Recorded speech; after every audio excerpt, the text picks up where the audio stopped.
Samedi 18 novembre 2023, mesdames et messieurs, bienvenue dans ce nouveau numéro du journal sur la radio-télévision diocésaine Gouzani. Un très grand plaisir pour moi de vous le présenter. Mais avant de commencer, place au grand titre.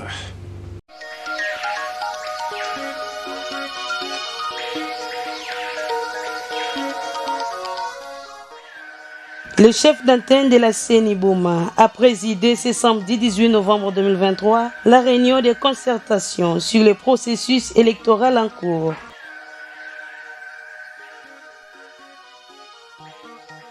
Léopold Mbadou, ministre des ITP, a accompagné ce samedi une délégation chinoise qui va réhabiliter l'hôpital général de référence de Boma et la clinique Croix-Rouge.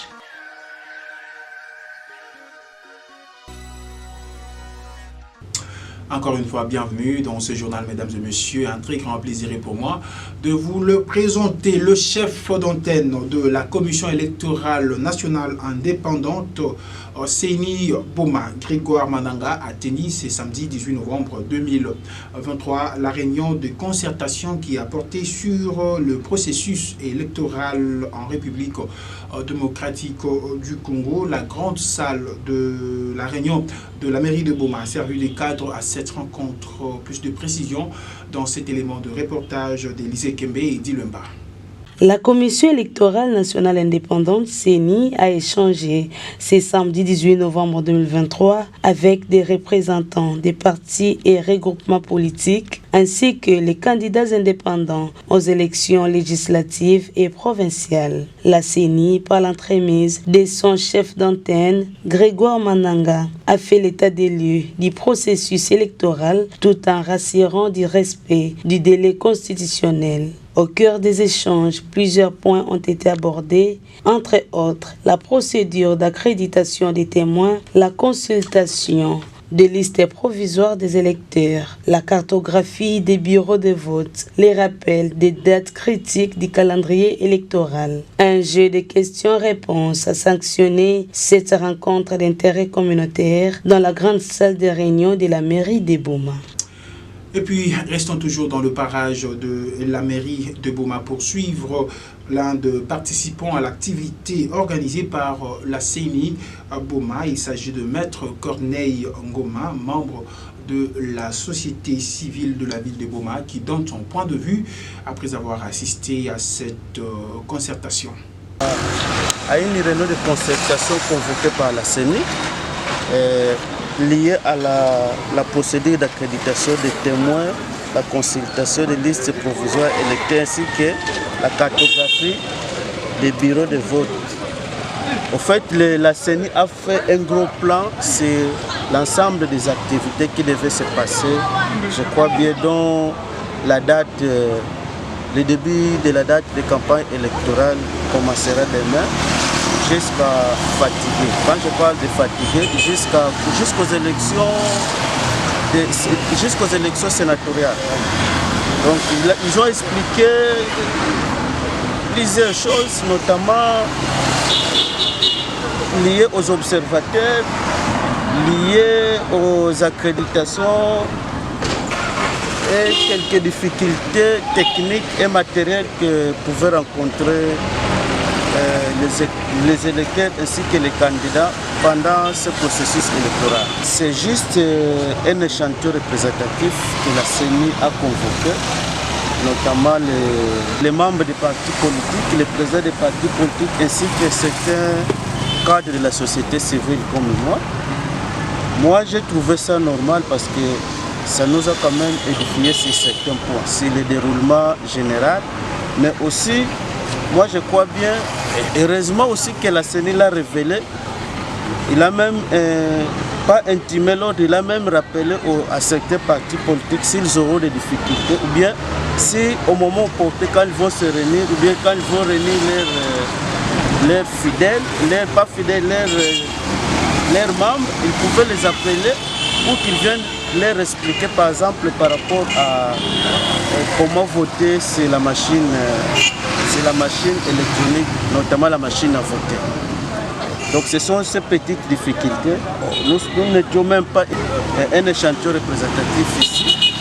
Mais Je crois bien que la CENI, malgré la date à laquelle ils organisent ça, est presque impartie, mais ils pouvaient aussi étendre de telles formations à travers plusieurs organismes pour tenter un peu de veiller la population afin de donner la maximisation aux candidats qui pouvaient être élus dans la ville de Goma. Bouclons ces registres consacrés à la Commission électorale nationale indépendante CENI. Antenne de Boma poursuivre avec Grégoire Mananga, poursuivre son intervention qui parle du bien fondé de cette activité d'intérêt communautaire dans ses propos recueillis par Élisée Kembe. On s'approche aux élections. Il faudrait que nous communiquions à nos partenaires les comportements qu'ils devaient avoir et puis les informations que détient la CENI qu'on devait donner aux partis politiques et aux représentants ici et à tous les pays. C'est pour ça que nous avons tenu ces candidatures pour que nous nous mettions d'accord sur certains points. Il n'y ait pas des hommes d'hommes et puis communiquer aux partis ce qu'ils devaient faire parce qu'on s'approche. Déjà demain commence la campagne, il faudrait que nous donnions les informations à tous nos partenaires pour qu'ils sachent comment se comporter pendant cette période et puis donner les informations en rapport avec les élections. Question qu'on informe nos partenaires, à savoir le nombre de bureaux de vote que nous aurons, combien de centres de vote, combien de bureaux de vote, tous les comportements qu'ils devaient avoir et quels sont les comportements qu'ils devaient avoir pendant cette période. La campagne commence à partir de demain et puis il faudrait aussi que les gens sachent que non, pendant les élections, il y aura des témoins, comment devaient se comporter les témoins, les partis politiques et les groupements politiques. Ce sont les conditions que nous avons, que nos partenaires puissent avoir ces informations, sinon ils risquent de se comporter n'importe comment. Il faudrait que nous soyons, que toutes les activités soient coordonnées au niveau de la CENI. Au total, nous avons 58 centres de vote, avec 28 sites de vote, comme pendant l'enrôlement. Là où il y avait l'enrôlement, c'était les sites de vote. Et au total des bureaux de vote, nous aurons 284 bureaux de vote. 58 centres de vote, 284 bureaux de vote, et puis 28 sites de vote. Là où on avait donné l'enrôlement, sont les sites de vote. Parlons des élections de décembre 2023, mesdames et messieurs. Comment est-ce que les candidats ainsi que la population doivent se comporter pendant la campagne électorale qui commence déjà ce dimanche 19 novembre 2023? Tentative de réponse avec Maître Mercure Toadi, analyste politique et membre de la société civile de Boma. Nous sommes à la veille de la campagne électorale. J'ai un message à adresser premièrement aux candidats et deuxièmement à la population. Aux candidats, ils doivent comprendre que le monde est dirigé par les idées. Il faut que le candidat puisse exposer leur vision politique pour que la population arrive à jauger les niveaux de chacun. Parce que la compétition en matière de démocratie exige aussi une certaine compétence. Ici, au Parlement, c'est vraiment le temple où les gens expriment leurs intelligences pour défendre les différentes bases d'où ils viennent. Et donc, il est important que Boma ne puisse plus commettre les erreurs du passé. Et à la population de faire aussi très attention parce que le marché de dupes est déjà ouvert. Donc ici, la population doit comprendre que chacun de nous, son vote doit être significatif. Ce vote-là doit déterminer les 5 prochaines années. Et nous devons avoir des institutions fortes et qui doivent refléter les niveaux de nos peuples congolais. Et ce vote-là doit briser avec cette misère. Ce vote-là doit apporter un changement parce que c'est tout le monde qui rêve du changement. Mais maintenant, la population doit comprendre que le changement que nous souhaitons doit partir de nous-mêmes. Comme a dit Mahatma Gandhi, soyons le changement que nous voulons voir dans le monde. Donc, vraiment, il faut faire attention aux démagogues. On a un sala boy, on a un sala play, plus n'agaka. Donc, tout la population qui a vu un tinketo et tout la boemba, bameti nayandi. Première fois en 2006, batulange boemba, bamesundo lange. 2011, 2018, tout réel 2023. vanda mayele kuvunuka dia kave. Il faut que ngezaba que ataba me pesa nge babima kudia yao mais jour à vote ni ke vona nge mos na isoloir ça la vote mosi yina ke utile que ça la que Congo abeto ya se développer. Autre chose, mesdames et messieurs, le ministre provincial en charge de Ziteper, Léopold Mbadou, a accompagné ce samedi 18 novembre 2023 une délégation chinoise qui sont venus pour les études de faisabilité en vue de la réhabilitation du bâtiment de l'hôpital général de référence de Boma, mais aussi celui de la clinique Croix-Rouge. Après cette visite, le chef de la délégation s'était exprimé au micro de nos reporters. Suivez.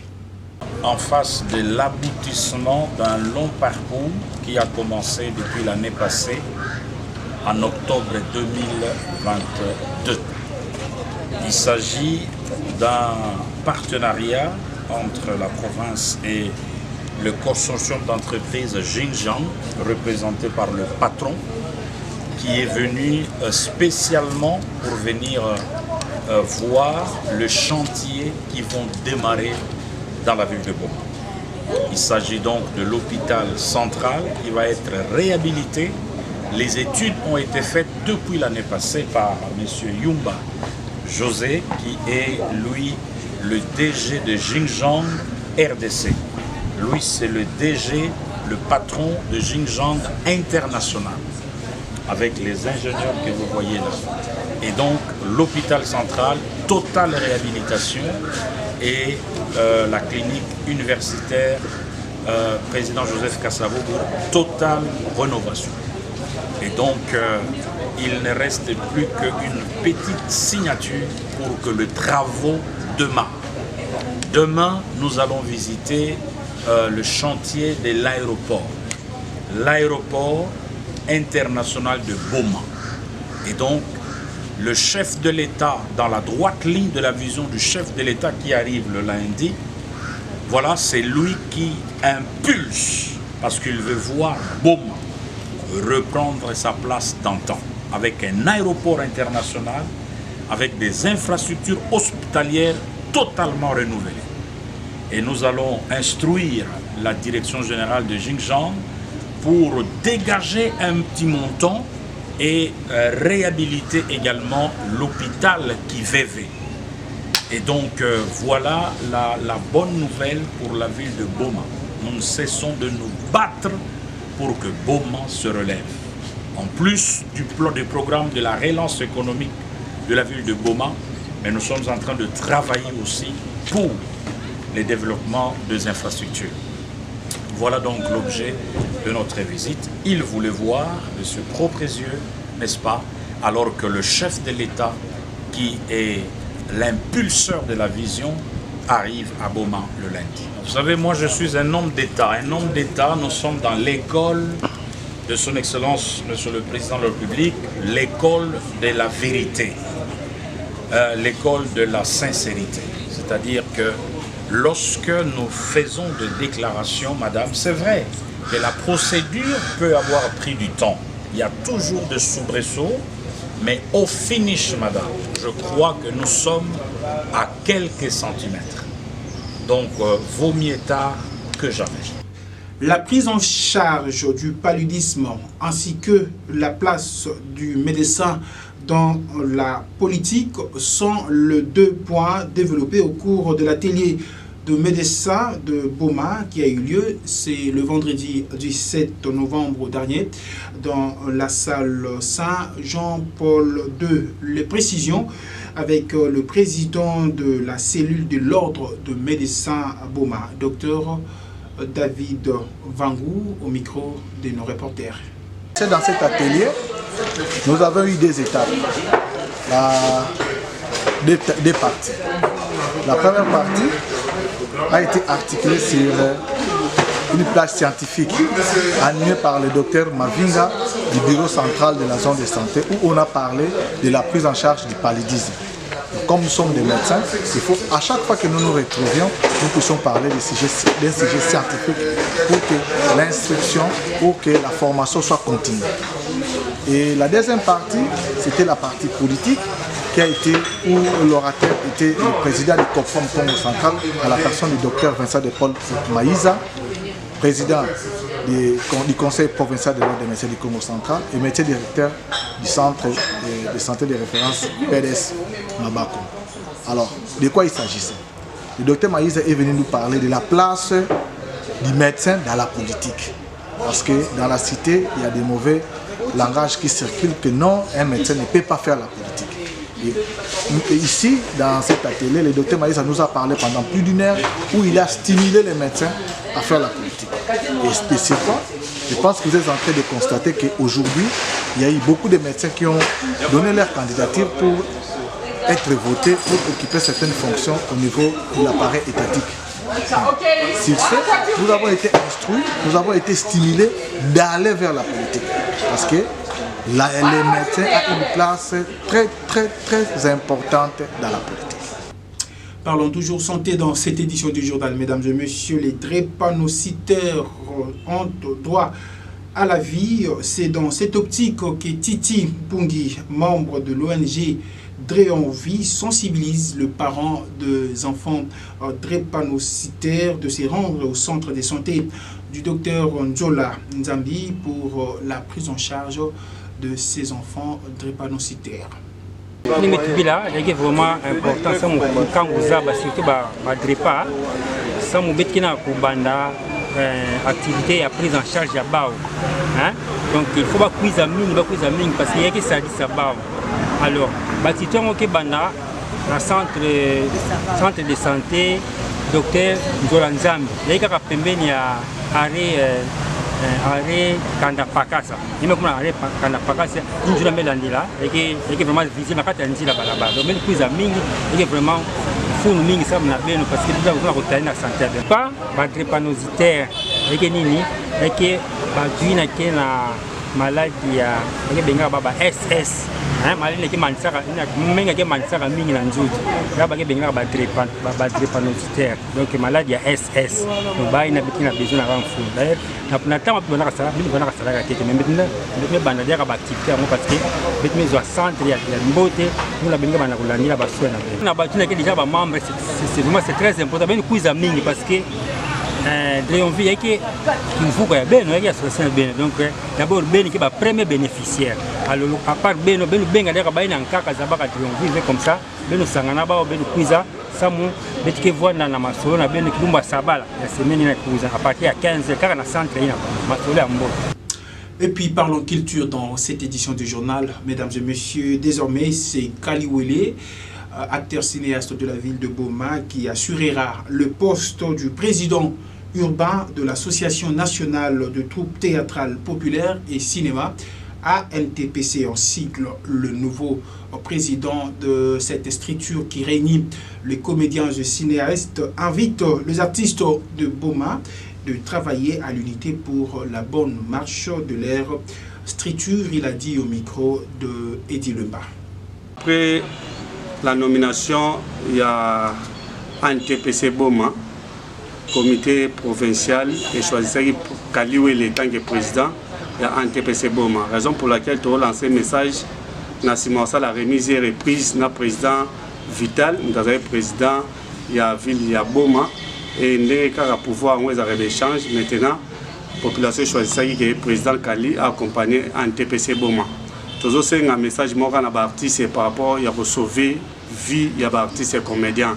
Tout le monde a artiste bazar dispersé, tout le monde a artiste bazar la suivi bien athée, tout le monde a artiste bazar pas problème très sérieux, soutien à sponsor bazar à partenaire bazar y compris même à Cameroun les Kanakati à ville il y a Boma.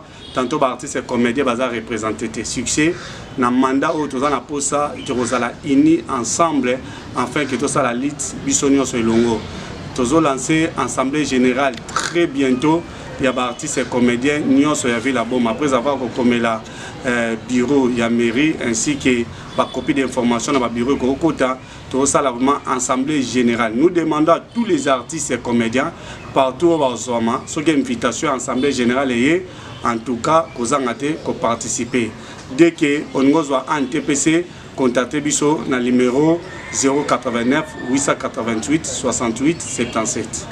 Enfin, une page rose dans cette édition du journal avant de nous quitter. Mesdames et messieurs, les corps de Papa Stanislas Mangovo, père biologique de l'abbé chancelier Fidèle Mangovo, a été mis en terre le vendredi 17 novembre dernier, mais peu avant son inhumation, une messe de requiem a eu lieu au village Mbatambengue, nous dit Élisée Kembe à travers cet élément de reportage de Bernard José.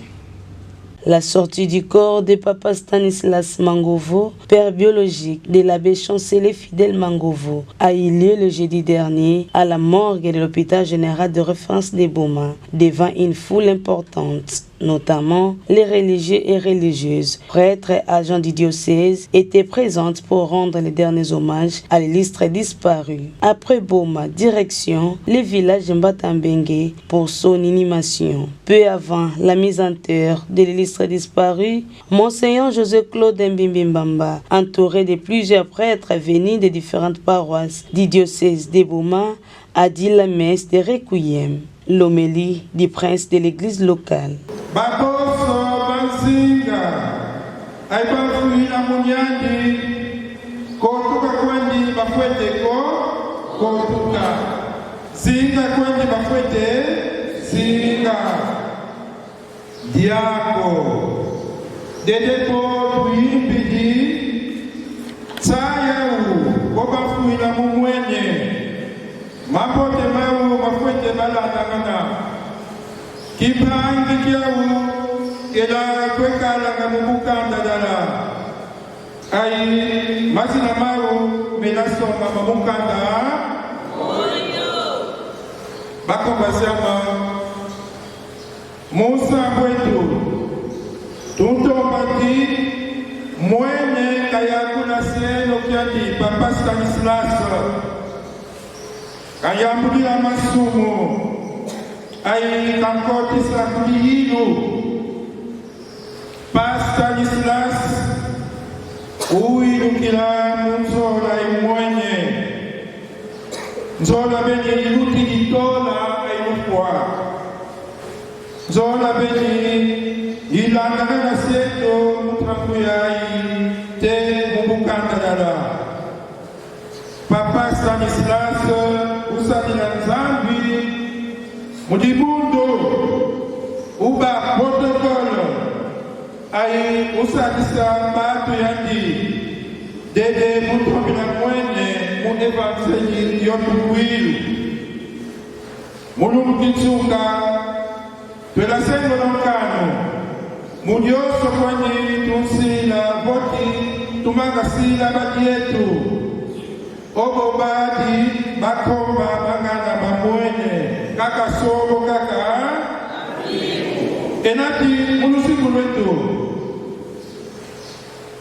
tusadisa batu yetu mulumeni kitsuka mwene wala kutukamba yizano beno bangu sambuka kujitata tambulano kitinu bila bo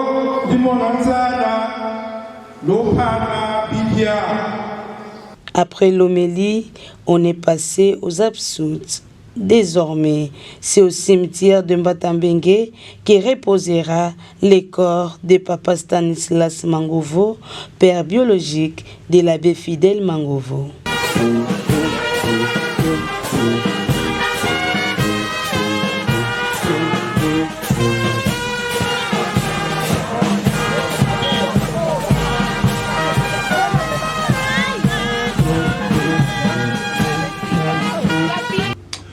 Fin de cette édition du journal sur la radio-télévision diocésaine Ngouzani. Mais avant de nous quitter, pour vous qui nous avez pris à mi-chemin, place au rappel de principales articulations.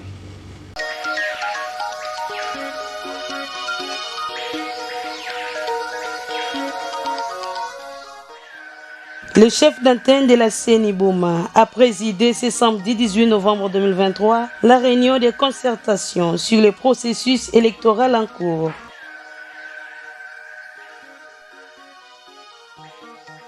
Léopold Mbadou, ministre des ITP, a accompagné ce samedi une délégation chinoise qui va réhabiliter l'hôpital général de référence de Boma et la clinique Croix-Rouge.